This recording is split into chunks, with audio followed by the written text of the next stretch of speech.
President Trump heralded the new jobs numbers in the Rose Garden today. The media engaged in such a disgusting, perpetual smear job that we felt that it was our duty to call it out and the perpetrators.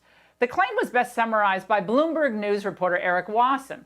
He said Trump says he hopes George Floyd is looking down from heaven and happy about the strong jobs numbers. Well, that is a lie. And that lie spread like wildfire among more prominent members like CNN's Jake Tapper and the New York Times' Peter Baker. It even made its way onto the cable airwaves. On MSNBC, Michael Steele, former RNC chair, that's embarrassing, called Trump's comments borderline blasphemous.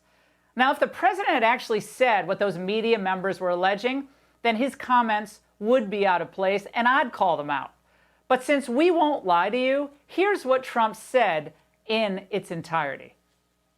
Equal justice under the law must mean that every American receives equal treatment in every encounter with law enforcement, regardless of race, color, gender, or creed. They have to receive fair treatment from law enforcement. They have to receive it. We all saw what happened last week.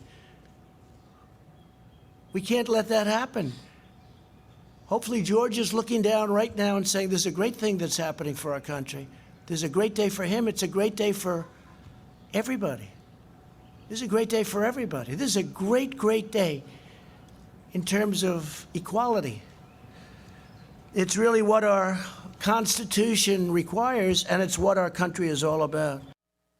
He's talking about equal protection under the law, regardless of race. Joining me now, Charlie Hurt, Washington Times opinion editor, former New York Post White House correspondent, Fox News contributor. Charlie, did you hear the jobs report mentioned in there?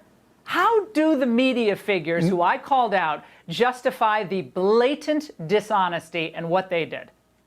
I'm mad about this. It's not even a distortion of what he said because they're always distorting what he says.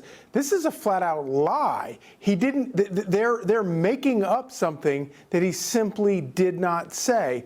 If you listen to his actual words, he's giving a shout out. He's applauding the peaceful protesters who are protesting the treatment of George Floyd. That is entirely different, 100% completely factually different from what people are claiming he said. But if you stop and think about it, and you go back to the beginning of just this year, this guy has been through an impeachment, which was entirely made up of lies, and then all of the stuff before the impeachment was made up of lies. The guy's been through a pandemic. He's been going through riots right now, and the good news, the stunningly good economic news that came out today, I think has a lot of these people in vapors. I think that they've got nothing left to do but to make up things about Donald Trump. And between now and the election, Laura, we're going to be listening to exactly this sort of thing where these guys come unhinged and make stuff up every single day. Yeah, I mean, Charlie, they thought the Mueller investigation was going to save them. Then they thought impeachment was going to save them. Then they thought the virus was going to save them. Now they think the protests and the riots are going to save them. And I think each time they're like, wait a second, this guy's really resilient. And I think they're freaking out about it. I think they're absolutely freaking out. And it's going to get worse. I completely agree with you. Now, the media's lies, they have real political consequences. Here was Biden. Toward the end of his remarks, President Trump said he hopes that, quote, George Floyd is looking down and seeing this is a great day for our country. For the president to try to put any other words in the mouths of George Floyd, I frankly think is despicable. Charlie, your reaction? Speaking of despicable. I mean, with a media like this, you kind of wonder, well, what else do you expect? But what you said in your angle is exactly right about this. All of these predictions, it's not only the lies after the fact, it's all of the prognosticating before the fact.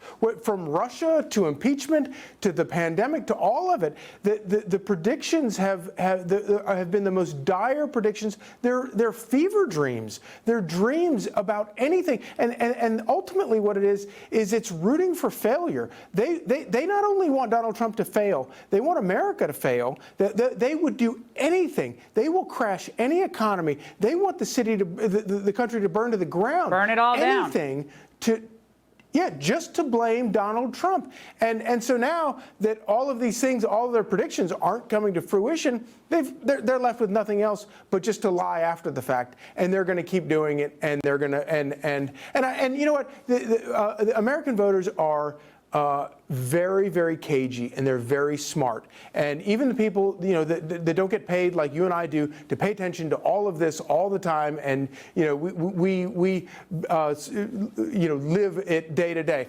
They can tell when people are lying, and I don't think it's going to work in this election. It's never seemly to be rooting against your own country or your own country's demise. No. We see that in a lot of the protesters, the activists, the violence, Yep. and it's not good. There are good protesters and a lot of bad stuff going on in between. Charlie, thank you so much.